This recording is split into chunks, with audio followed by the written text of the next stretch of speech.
There is an interesting conversation which has been around in the Muslim community about Columbus. Not Columbus, Ohio, but the guy whose name is with Columbus, Ohio. And a professor is providing a historical context to that conversation. And with us today is Alan Mikhail. Welcome to Muslim Network TV. Thank you very much. Professor Mikhail is American historian and is a professor of history at the Yale University. You say that his primary motive and primary force behind Columbus' Atlantic crossing essentially was fear and hatred of Islam. What was the fear and what was the hatred? So I argue in some of the recent work that I've done that to understand 1492, we have to understand the world that made Columbus. And that world was one in which Islam was seen as one of the foremost enemies of Christendom. So it's not so much that this is the only motivating factor for Columbus's Atlantic voyages, but it's one that's been missing from the story. And one that I tried to provide. And the evidence that I have for that are many. So one is if we take the place where Columbus was born and the time in which he was born, Genoa, the Italian city of Genoa in 1451, we come to see that that port was very important as both a mercantile port and a port in which crusaders going to the Holy Land to attempt to liberate Jerusalem from Muslim hands, where they would often dock their ships and leave for various ventures to the east.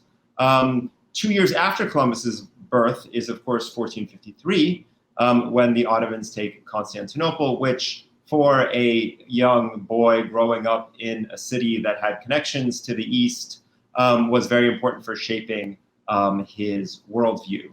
So it was probably the case that Columbus knew some families that had connections to Crusaders, either going directly themselves on crusade or members of their family. No doubt he knew merchants who had connections to ports in the Eastern Black Sea and in the Eastern Mediterranean that were becoming more and more difficult for Italian merchants to control, as they had previously, because of the encroachment of the Ottomans west, which is sort of embodied and symbolized and reaches its peak in 1453. So when I talk about Columbus as having a crusading ethos or growing up in a crusading ethos, this is some of what I'm talking about in his very early life.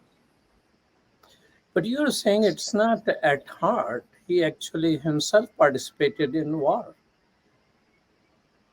That's right. So Columbus, after his boyhood in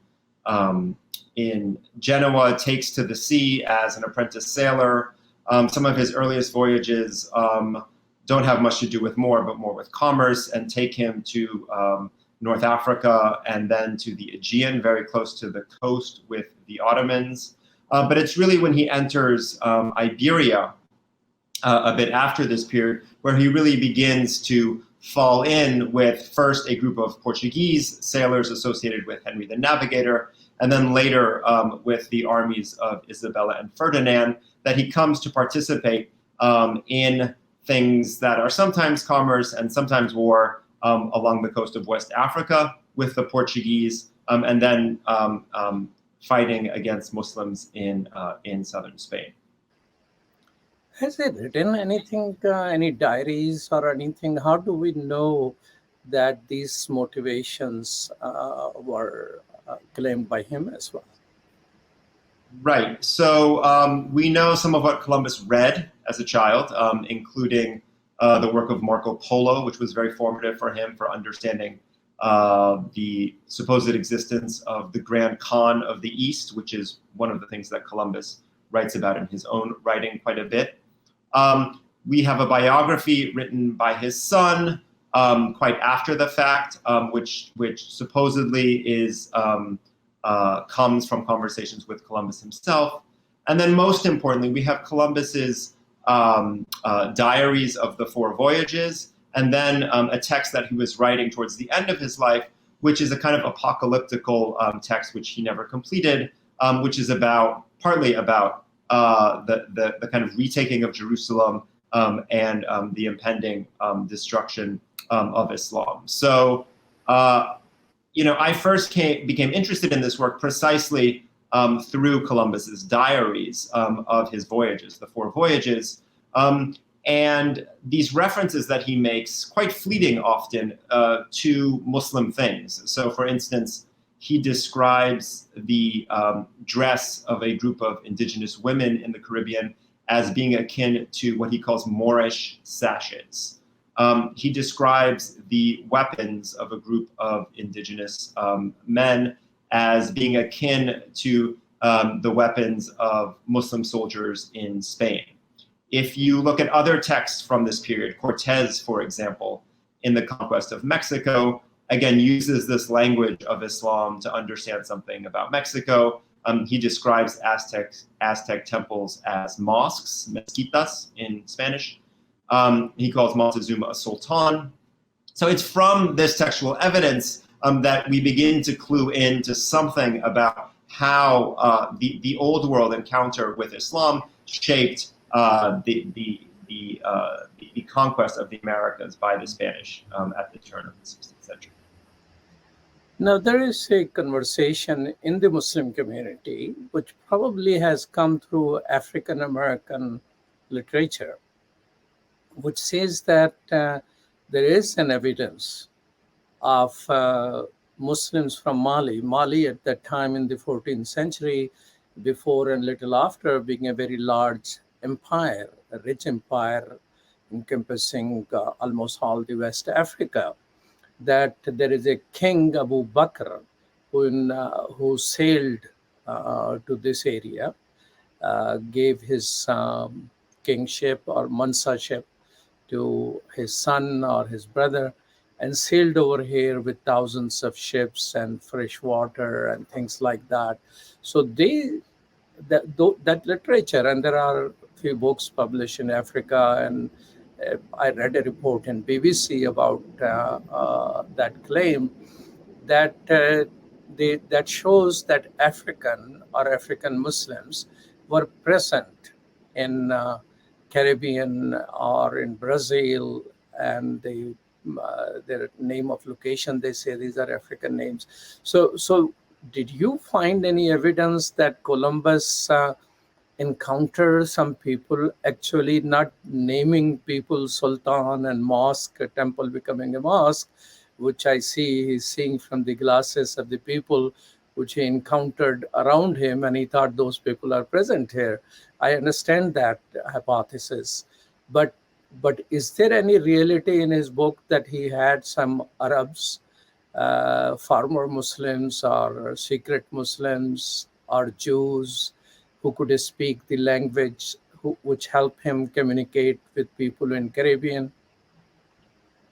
So I didn't, I wasn't necessarily interested in and didn't find, therefore, evidence of earlier crossings from Africa to the Americas. There's some evidence to suggest that perhaps before 1492, actually there was movement in the other direction of native peoples crossing at least part of the Atlantic, but that wasn't necessarily something that I spent a lot of time focusing on in my book. But the question of did Columbus take with him Muslims or Jews is one that has been batted around for quite a while. I don't think there's very good evidence on that. There's some suggestion that perhaps there were conversos and moriscos, so that is Jews who converted either ostensibly or actually to Christianity, and Muslims who also ostensibly or actually converted to Christianity, that were on one of the 4 voyages. I haven't seen solid evidence of that, and I've only gotten that from other people's accounts, so I can't provide any solid proof that that's true. Now, you mentioned that Columbus' experience actually defines how the early colonial or the racist attitude toward the native people, but how Columbus would be able to communicate his worldview to the people arriving as a colonist in Americas. He didn't write about it, he didn't deliver any sermons about it, or the way he acquired anti-Muslim perspective is the way those people coming from Europe acquired as well. That's right. I mean, communication between Europeans and Americans, took quite a while before languages were able to be understood by either party. So the things that I'm talking about are things that really come from the Old World and not the New World, are being imposed as part of the Spanish colonial mission in the Caribbean by Europeans, and are not coming from the Americas themselves. I see. Share with us, why this particular perspective, which you have shared in your article in LA Times, has not been part of the discourse in America about Columbus conversation. Yeah, I mean, I think there are many reasons for that. One is that part of the initial project of the Americas for the Spanish was to divide themselves from the Old World, right? To create a space in which Christianity can flourish, where the people who are presently living there might be convinced or forced to convert, a space free of the major scourge, as Christendom saw it, of the Old World, which was Islam. And you see this rhetoric being used very early on in Spanish accounts of the New World. A desire, for example, once the transatlantic slave trade begins, which it does a few decades after 1492, a desire to keep out West African Muslims from the Americas. You have accounts from the 15 teens that some West Africans are supposedly, quote, infecting native peoples with what they call the bad custom of Islam. So there is a desire to keep Islam out of the Americas from the very beginning, and that, I think, has translated over the centuries into an ethos that accepts that view, that accepts that Spain actually was able to sever this Old World connection with Islam in the Americas, where in fact the opposite is the case. And that's what I try to show in some of my work, is that in the worldview that Columbus brings, and some of the things that we discussed already, in the person of many enslaved Africans in the Americas from very early on. And then moving forward, we can cite different examples from different periods of the way that Islam was involved in the Americas. And there are many different examples that are very, very different. So it's not a straight line from Columbus until today. So I think it's difficult for students of American history, in the broadest possible understanding of what American history is, to think that the Atlantic voyages and then that history moving forward has something to do with Muslims and with Islam. And so we are the inheritors of that legacy. Well, thank you so much, Professor Mikhail from the Yale University. Thank you.